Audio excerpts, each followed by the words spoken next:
Hello everyone! Welcome back to our channel, Going Green Grandma PH. Ako nga pala si Lola Emma ng Going Green Grandma. At ngayon, samahan ninyo ako mag-rearrange tayo ng ating mga halaman. Kasi aalisin na natin yung mga ibang philodendrons gaya ng mga nasa likod ko.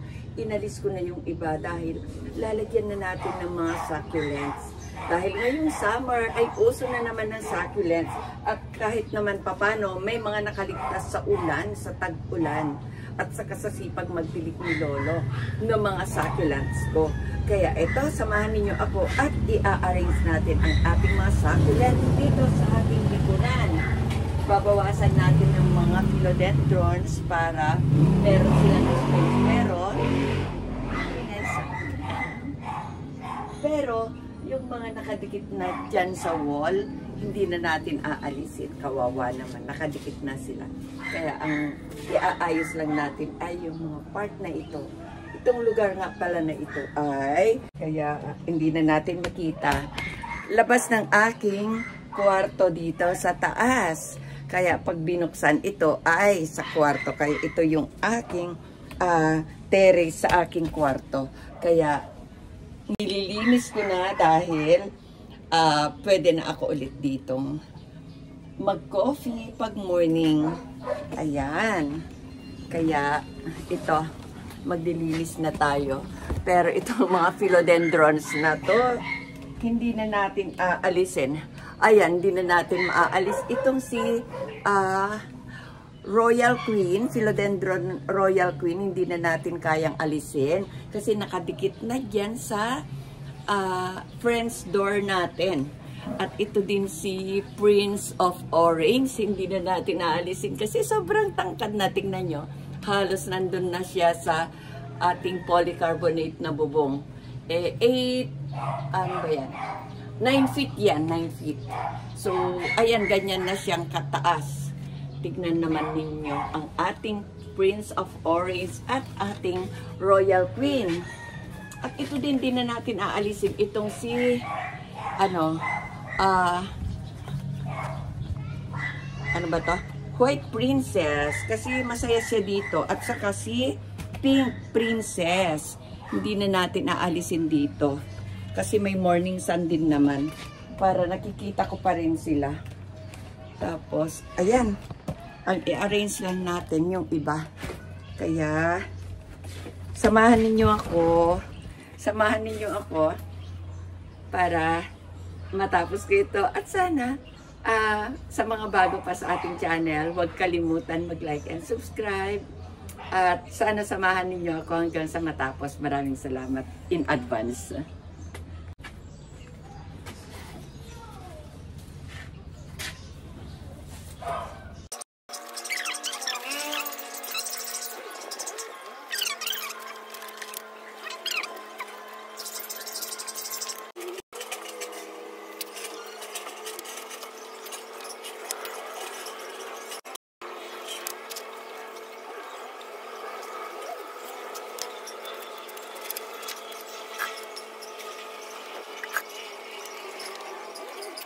Ito, tapos na tayo.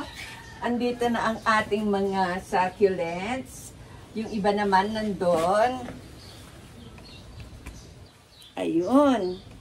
Sobrang liwanag na kaya medyo hindi na natin makita.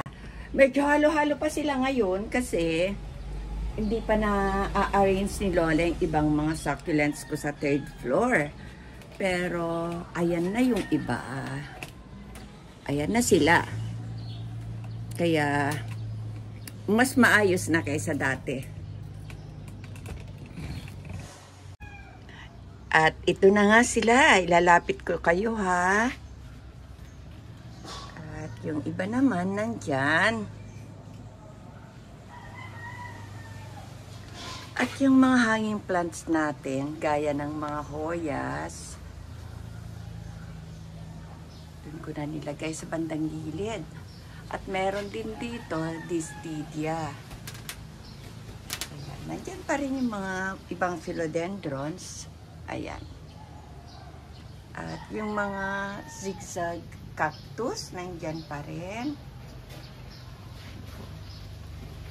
Tapos, dito sa baba ng mga succulents, andyan, ibinalik ko na yung mga photos na dalawa dyan. Tapos, yung Monstera pero at saka yung Painted Lady.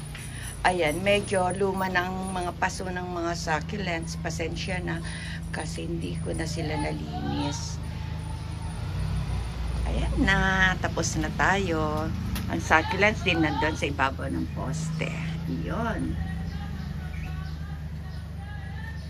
Si, ano bang tawag niyan? Ruby?